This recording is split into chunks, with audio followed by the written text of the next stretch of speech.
السلام عليكم ورحمة الله وبركاته. ايه رأيكم بقى في الأكلة دي أكلة فراخ أو دبابيس أو وراك بالسماق والبصل والفلفل الألوان. حاجة كده مختلفة وشبه المشوية وخفيفة جدا، وطريقة هتعجبكم وهتعجب الولاد جدا جدا. يلا بينا نشوف الطريقة هنعمل ازاي. دي بقى الفراخ، دي وراك ودبابيس. تمام، دول 3 وراك وتقريبا حوالي 7 8 دبابيس، ما عدتهمش بصراحة. انا غسلاهم كويس ونقعتهم طبعا في محلول النقع بتاعنا. وبعد كده بقى ايه معانا الجريل الحلو ده، هنزل بقى فيه بشوية زيت، زيت ذرة او زيت عباد، المهم يعني مادة دهنية، وكمان معلقة من الزبدة. ونزلت بقى ايه بالفراخ كده بعد المادة الدهنية ما سخنت كويس، عشان انا عايزة الفراخ تاخد صدمة. نزلت كده بالوراك والدبابيس اول ما الزيت سخن، عشان اقفل المسام عشان يعني ما ينزلوش ميه. وبعد كده ابتديت ان انا ايه احط عليهم التوابل بتاعتنا. التوابل هي حاجات بسيطة جدا موجودة في كل بيت، يعني مش هنقف على حاجة. معايا فلفل اسود، ومعايا ورق غار، ومعايا ملح. دي طبعا التوابل الاساسية بتاعتنا. هحط كمان روزماري، ولو عندك زعتر حطي، انا كان خلصان من عندي. معايا كمان بصل وتوم باودر، ده التوم. واحط كمان بصل باودر. تمام كده اهو. بصوا كل ده والفراخ على النار، على نار وسط. بعد ما اخدنا الفراخ حطيناها في الجريل واخدت صدمة، طبعا الصدمة بتبقى على نار عالية. بعد كده اول ما نزلنا بالوراك دي رحنا موطين النار شوية. هنا بقى بعد ما حطينا البصل والثوم الباودر، نزلنا بقى ايه بالسماق. السماق ده يا جماعة اللي مجربوش مع الفراخ تحفة جدا، بجد طعمه خطير جدا مع الفراخ يا جماعة. الوصفة دي وصفة حلوة قوي في الصيف، شبه المشوية، خفيفة. المادة الدهنية بتاعتها اللي احنا بنستخدمها دي يعني ما بنستخدمهاش اصلا، يعني ما بناكلهاش. الفراخ بتستوي فيها بس، وبتاخد طعم المادة الدهنية، الزبدة او الزيت. وبالنسبة لنا المادة الدهنية دي عشان الفراخ تستوي فيها وتحمر، لكن الفراخ ما بتشربهاش، ولا سلق ولا تحمير ولا تتبيلة وشوي ولا الكلام ده.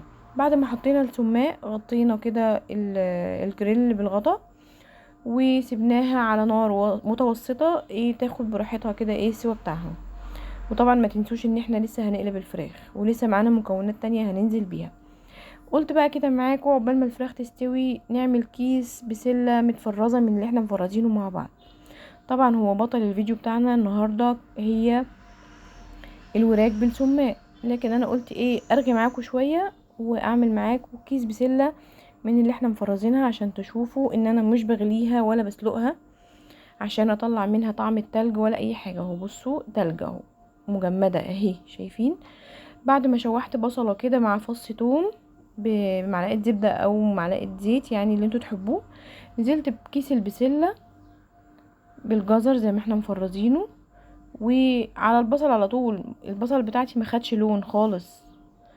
بعد ما نزلت بالبسله نزلت بمعلقه من السكر، ودي اساسيه معانا يا جماعه، بتخلي البسله محتفظه بلونها الاخضر، وفي نفس الوقت بتدي يعني تسكيرة حلوة كده للصلصة. البسلة هنا نفضل نشوح فيها لغاية ما تفك تماما، ما بنضيفش الصلصة ولا المرق غير بعد البسلة ما بتفك. بعد ما نزلنا بالسكر والملح هننزل بقى دلوقتي بالكزبرة والملح. يعني احنا نزلنا في الاول بالسكر، وبعدين الكزبرة، وبعدين الملح. افضل برضو اقلب كده لغاية البسلة ما تفك خالص. طبعا البسلة على نار هادية عشان ما تلزقش مننا. سيبنا بقى البسلة كده مع نفسها على النار الهادية لغاية ما تفك تماما. وهنا بقى ايه اديت هزة كده للجريل عشان اشوف الفراخ بتاعتي. بصوا انا بجسها بشوكة، استوت، ما كملتش ربع ساعة على النار، على النار وسط استوت. انتوا عارفين الوراك ما بتاخدش سوا، بس في الوصفة دي بجد هي كانت تحفة. قلبت بقى كل الوراك بالدبابيس على الوجه، على الوش التاني، وبرضو عملت نفس الحركة، غطيتها. تمام، احنا ظابطين ملحنا وظابطين توابلنا وكل حاجه، ما ضفناش ميه خالص خالص على الوراك، هي بتسوي نفسها في نفسها. هنا بقى كانت البسله بتاعتي كانت فكت خلاص، وابتدت انها ايه، بصوا بقى ايه الرز الزبدة والزيت مع البسلة ابتدى ان هو ايه يطلع كده ريم كده، فده مش ريم يعني هنشيله، لا يعني اللي هو ابتدت ان البسلة خلاص هتخش في السوا. نزلت عليها بمعلقتين من الصلصة. دي صلصة يعني صلصة اللي هي مغلفة، اللي هي مصنعة الجاهزة. هي كانت عندي، انا بفرز على طول طماطم والفريزر عندي مليان صلصة طماطم، بعملها على طول معاكم ما بشتريهاش، بس ده كان برطمان عندي يعني كنت جايباه في رمضان وقلت ايه استخدمه. بعد ما حطينا معلقتين الصلصة بقى ايه نزلنا بقى ايه بالجيلي شوربة. طبعا مش جيلي طبعا خالص، بس شايفين في الشوربة عاملة ازاي. المرق بتاعي بقى عامل زي الجيلي بسبب ان احنا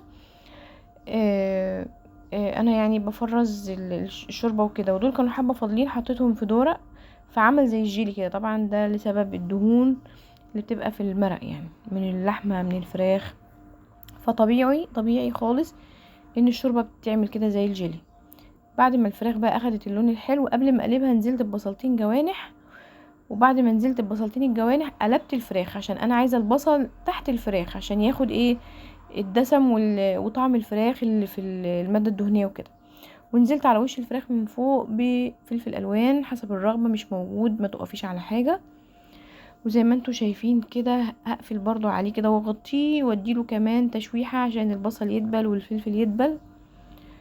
تمام اهو غطيناه، وبعدين هنرجع بقى ايه للبسله تاني. وطبعا دي مش بطل الفيديو بتاعنا النهارده، احنا سيبناها بقى براحتها على النار تستوي. وده بقى كان شكل الجريل او شكل الوراك بتاعتي بعد ما استوت. ده شكلها ايه رايكم؟ تحفه جدا. جربوا السماق يا جماعه في الفراخ، وجربوا الوصفه دي.